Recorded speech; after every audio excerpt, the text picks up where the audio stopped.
Hello guys, TKG is here for your comfortable LostArk life. Today, I'd like to introduce the upcoming update for LostArk. There have already been some major updates recently, but there are still many more to come. So, in this video, I will briefly cover the remaining update featured in Luan Summer's roadmap. The most imminent update is the official DPS meters, which is set to arrive this July. Until now, LostArk has not publicly shared internal data with players, so this update represents a significant shift in philosophy. While not all the details about this new combat analyzer have been fully revealed, it remains to be seen just how much information will be provided to users.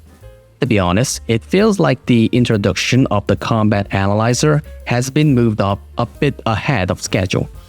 If I remember correctly, it was originally planned to coincide with the release of the new raid, but now it seems to be coming sooner.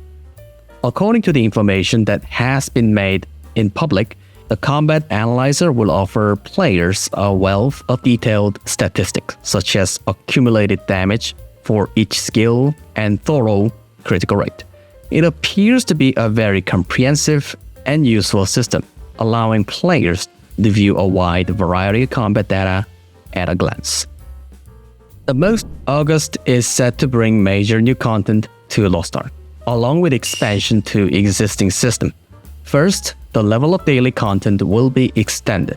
Similar to previous update, established daily activity such as Cruise-On, Cube, and Chaos Gate will be expanded, offering players improved rewards.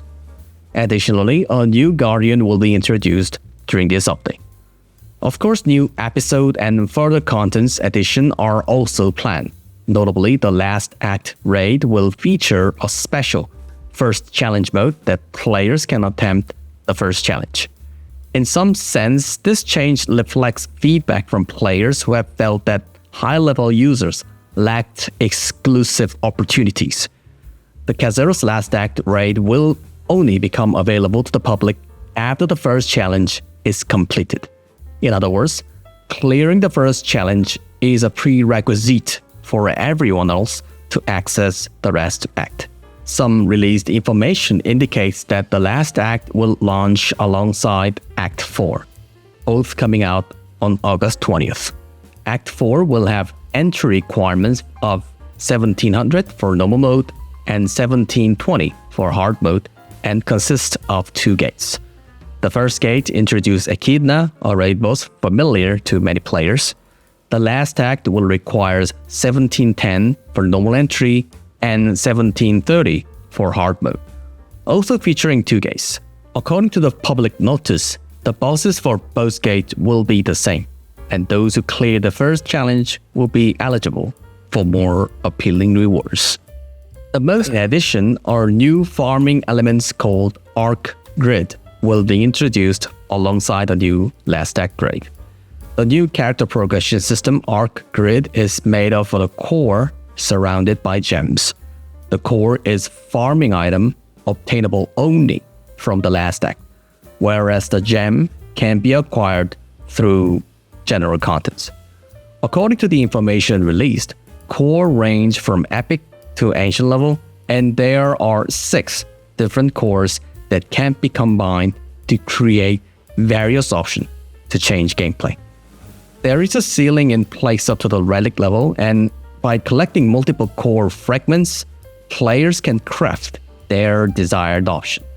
It appears that a minigame mechanism will randomly assign option within a certain number of attempts, and at the same time, this ArkㅅWhat system is expected to consume a significant amount of gold. The developers have openly stated that both gems and cores are intended to be major gold sinks, and the system is designed so that completing the final build will take an exceptionally long time. In particular, the ancient level cores are said to have a very low acquisition rate, meaning that achieving a perfect build will require considerable time and effort.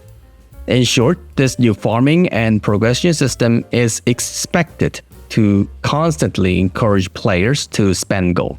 The directors seemed to hope that ArkGrid would serve as a long-term progression element. Whether it will be effective remains to be seen.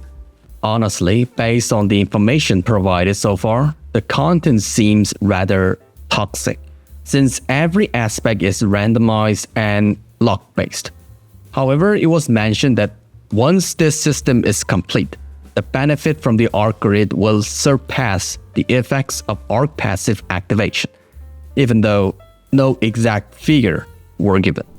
And I'll briefly introduce the September updates. In September, new collectible and Paradise contents which were previously added to other regions will be introduced. Additionally, the unusual posture of the martial artist and mage classes will be improved. The martial artist stance and the mage's unnatural body proportion are scheduled to be adjusted. The most for this video. Thanks for watching, everyone, and always thanks for your big support. Hope this video was a help for your LostArk journey. And of course, if you like my videos, hit the sub for more upcoming infos. I'll come back with more useful infos in the next video.